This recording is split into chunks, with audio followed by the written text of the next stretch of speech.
हज़रत अली करम अल्लाह वजहुल करीम के पैर में एक तीर घुस गया था और उस तीर के घुस जाने की वजह से आप बड़ी शदीद तकलीफ में थे। जब उसको निकालने की कोशिश करते थे तो परेशान होते थे, बहुत दर्द होता था। तो आपके साहबा ने ये फैसला किया कि ये तीर हम उस वक्त निकालेंगे जब मौला अली नमाज में होंगे। जब मौला अली ने अपनी नमाज कायम की और जब उन्होंने सलाम फेर लिया, अपनी नमाज को ख़त्म किया, तो उनको पता चला कि उनका तीर तो दौरान नमाज निकाल लिया गया। तो हमें नमाज के लिए मौला अली को फॉलो करना चाहिए कि वो कितनी खूबसूरत नमाज पढ़ते हैं कि उनके नमाज के दौरान उनके पैर में से जो है वो तीर निकाल दिया जाता है और उनको पता भी नहीं चलता। और नमाज के लिए हुक्म भी यही है कि नमाज पढ़ो तो ऐसे पढ़ो जैसे तुम अल्लाह को देख रहे हो, और अगर तुम अल्लाह को नहीं देखते तो कम से कम यही तसव्वुर कर लो कि वो तो तुम्हें देख ही रहा है। وَإِذَا مَرِضْتُ فَهُوَ يَشْفِينِ अल्हम्दुलिल्लाहि रब्बिल आलमीन वस्सलातु वस्सलामु अला सय्यदिल अंबिया वल मुरसलीन व खातमिन नबिय्यीन सल्लल्लाहु अलैहि वसल्लम, अम्मा बाद फ़अऊज़ु बिल्लाहि मिनश शैतानिर रजीम, बिस्मिल्लाहिर रहमानिर रहीम। आपके बेहद पसंदीदा वीलॉग के साथ आपका मेज़बान आगा मिनहाज एक बार फिर हाजिर खिदमत है। अस्सलाम वालेकुम व रहमतुल्लाहि व बरकातहू। सोशल मीडिया पे मुख्तलिफ़ किस्म के सवालात आते हैं जिसके जवाबात हम देने की यहाँ पर कोशिश करते हैं। आज जो सवाल है वो कुछ इस तरह का है कि नमाज़ों के अंदर रकतें भूल जाते हैं, नमाज़ें पढ़ते पढ़ते रकतें भूल जाते हैं। अब जैसे पहली रकत है भूल गए, अब दोबारा नमाज़ तोड़ी, दोबारा अल्लाहु अकबर किया, दोबारा नियत बांधी, अब दोबारा दूसरी रकत हुई, अब दूसरी को तीसरी समझ रहे हैं, तीसरी को चौथी समझ रहे हैं, बड़े परेशान हैं, क्या करें। इस सिलसिले में हमने नमाज़ पढ़ना ही छोड़ दी। यार हमें तो भूलने की आदत हो गई है, वज़ू किया है नहीं किया, ये बहुत टेंशन में है और इस वजह से हमें बताएं कि इसका सलूशन क्या है।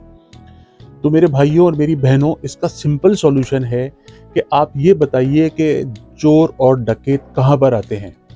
चोर और डकैत हमेशा उस जगह पर आते हैं जहाँ पर माल होता है, ख़जाना होता है।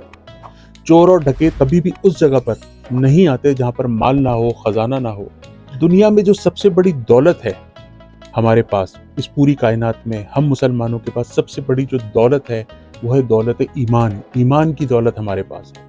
तो जब हमारे पास ईमान की दौलत होती है तो शैतान जो है वहाँ पर आके डकैती करता है, चोरी करता है, हमारे दिलों में वसवसे डालता है और वो उसमें कामयाब भी हो जाता है। जब ये अब नमाज़ें छोड़ देते हैं वो भुला देता है हमें।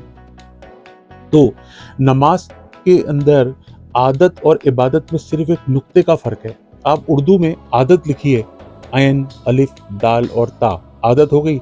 अब इस ऐन और अलिफ के नीचे आप ज़रा सा नुक्ता लगाइए तो ये इबादत हो जाएगी। तो आदत और इबादत पे सिर्फ एक नुक्ते का फ़र्क है। तो नमाज की आदत डालिए, ये खुद ब खुद इंशाल्लाह इबादत में बदल जाएगी। तो इसमें कभी भी टेंशन और फिक्र करने की ज़रूरत नहीं है। आप गिव अप बिल्कुल ना करें, आप अपनी नमाज़ों को कायम व दायम रखें। आप इस बात को मत सोचें कि ये कौन सी रकत है। आपके दिल में जो ख्याल आ जाए कि ये वो रकत है तो वो ही रकत है, आप उसी को कंटिन्यू करें। तो नमाजों की आदत अपनाएं, इसके अंदर किसी भी किस्म की वहम से बाहर निकले, क्योंकि कहा जाता है कि वहम का इलाज तो हकीम लुकमान के पास भी नहीं था। और अपनी नमाजें, आपकी नमाजें माशाल्लाह इतनी अच्छी हैं कि उस शैतान वो उसको अल्लाह की बारगाह में पहुंचने नहीं देना चाहता। जब भी वो बार बार आके आपको वहम में मुब्तला कर देता है, आपको वसवसे डाल देता है, तो उसके वसवसों से बचने के लिए भी मैं आपको वजीफ़ा बताऊंगा। लेकिन उससे पहले एक बात आपकी खिदमत में पेश करता हूँ। आपको याद होगा हज़रत अली करम अल्लाह वजहुल करीम के पैर में एक तीर घुस गया था और उस तीर के घुस जाने की वजह से आप बड़ी शदीद तकलीफ में थे। जब उसको निकालने की कोशिश करते थे तो परेशान होते थे, बहुत दर्द होता था। तो आपके साहबा ने ये फैसला किया कि ये तीर हम उस वक्त निकालेंगे जब मौला अली नमाज में होंगे। जब मौला अली ने अपनी नमाज कायम की और जब उन्होंने सलाम फेर लिया, अपनी नमाज को ख़त्म किया, तो उनको पता चला कि उनका तीर तो दौरान नमाज निकाल लिया गया। तो हमें नमाज के लिए मौला अली को फॉलो करना चाहिए कि वो कितनी खूबसूरत नमाज पढ़ते हैं कि उनके नमाज के दौरान उनके पैर में से जो है वो तीर निकाल दिया जाता है और उनको पता भी नहीं चलता। और नमाज के लिए हुक्म भी यही है कि नमाज पढ़ो तो ऐसे पढ़ो जैसे तुम अल्लाह को देख रहे हो, और अगर तुम अल्लाह को नहीं देखते तो कम से कम यही तसव्वुर कर लो कि वो तो तुम्हें देख ही रहा है। जब हमारे इमाम हुसैन अलैहिस्सलाम का कौल मुबारका है कि मोमिन वो नहीं जिसकी महफिल या मजलिस पाक हो, मोमिन तो वो है जिसकी तन्हाई पाक हो। तो हमें अपनी तन्हाई पाक रखनी है कि जब हमें कोई भी नहीं देख रहा होता तो एक सीसीटीवी कैमरा लगा हुआ होता है जिसमें परवरदिगार की ज़ात हमें दिख रही होती है। तो हमें अपनी तन्हाई जो है वो पाक रखनी है, नमाज पंजगाना की पाबंदी रखनी है और नमाज के अंदर ज़रा सा भी वसवसे को जन्म देने की ज़रूरत नहीं है। इसके बारे में सोचने की भी ज़रूरत नहीं है कि ये कौन सी रकत है, क्या है, बिल्कुल ना सोचें, अपनी नमाज कायम करें। इतनी आवाज़ से तिलावत करें कि आपकी जो आवाज़ है वो आपके कान सुन सकें। ठहर ठहर के पढ़ें, बाकायदा इस तरह पढ़ें कि मैं जो नमाज पढ़ रहा हूँ मैं अल्लाह तबारक व तआला को देख रहा हूँ, नहीं देख रहा तो वो तो मुझे देख ही रहा है।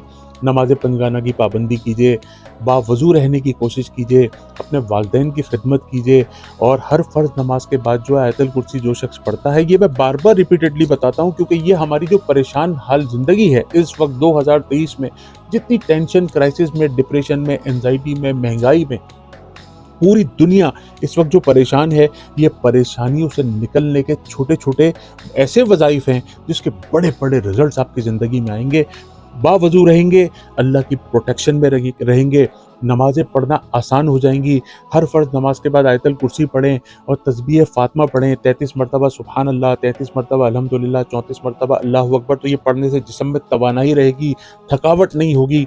रोज़ाना एक भूखे को सदके का खाना खिलाएं, नहीं कर सकते तो हशरातुल अर्ज़ को, चूटियों को जो है वो चीनी खिला दें, कबूतरों को और बाजरा वगैरह डाल दें, मछलियों को जाके आटे की गोलियां बना के डाल दें। ये सारे छोटे छोटे अमलियात जो हैं वो ज़िंदगी में कामयाबी का जो है वो सबब बन जाते हैं। तो इसके ऊपर कारबंद रहिए और मेरे ये जो YouTube चैनल है इसको सब्सक्राइब कीजिए। अगर मेरी वीडियो आपको पसंद आती है तो इसको शेयर कीजिए सवाब जारिया के लिए। एक और काम कीजिए, इसमें मेरा व्हाट्सएप नंबर और स्काइप ID जो है वो भी आपको नज़र आ रहा है, इस पर मुझसे रब्ता कीजिए, अपने मसाइल मुझसे बयान कीजिए डायरेक्ट आकर। तो मैं कोशिश करता हूँ कि मैं आपकी सही रहनुमाई कुरान और सुन्नत की रोशनी में जो है वो कर सकूँ। आप इस वीलॉग से अपने मेज़बान आगा मिनहाज को इजाज़त मरहमत फरमाइए। अस्सलामु अलैकुम वरहमतुल्लाहि वबरकातुहू। وإذا مرضت فهو يشفين